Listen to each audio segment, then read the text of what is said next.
To the legal terminology courses for lawyers and law students as well, and even for students who would like to study legal English. So today we are going to make out an England court structure. Actually, the English court structure is not a particularly coherent system, as it has been modified from time to time to fit the needs of the day. Although there are courts specializing in criminal cases or civil cases, most courts actually hear both. One generalization that can be made is the division of English courts into superior and inferior courts. The superior courts deal with higher value claims and claims involving a greater level of complexity.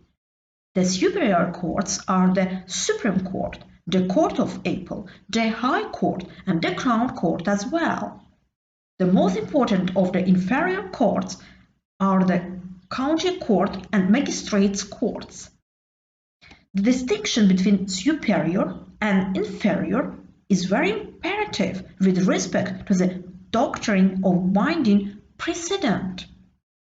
The Supreme Court until 2009, the highest court in the national hierarchy of courts was the House of Lords, sitting in its judicial capacity as a Court of Appeal. Appeal cases before October 2009 will therefore refer to the House of Lords. However, the House of Lords as an appeal court has now been replaced by the Supreme Court. It hears appeals on points of law of general public importance. Court of Appeal is bound by the decisions of the Supreme Court, and both civil and criminal divisions of the Court of Appeal are bound by their own previous decisions, unless certain exceptions apply. High Court is bound by the Supreme Court and the Court of Appeal not by itself. It has three divisions. Let's count: Queen's Bench, Chancery, and Family. Each division has its own divisional court. Crown Court. The Crown Court is part of the senior courts of England and Wales. It is a major criminal court, hearing all trials on indictment. It means, indictment, serious crimes and appeals from criminal trials in the magistrates' court. County Court deals with civil claims. Since 2014, it is now a single national court with sittings anyway in England and Wales.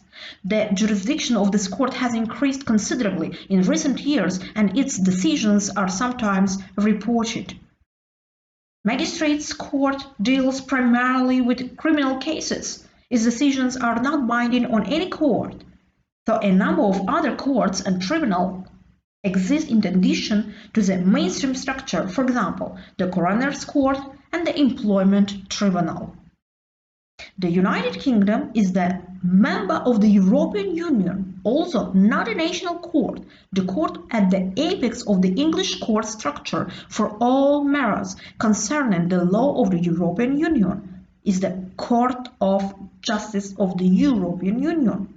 Its role is to ensure the legal enforcement of the European Union obligations and the uniform interpretation of European law throughout the member states of the European Union. The Court of Appeal, the High Court, and the Crown Court are now known collectively as the senior courts of England and Wales.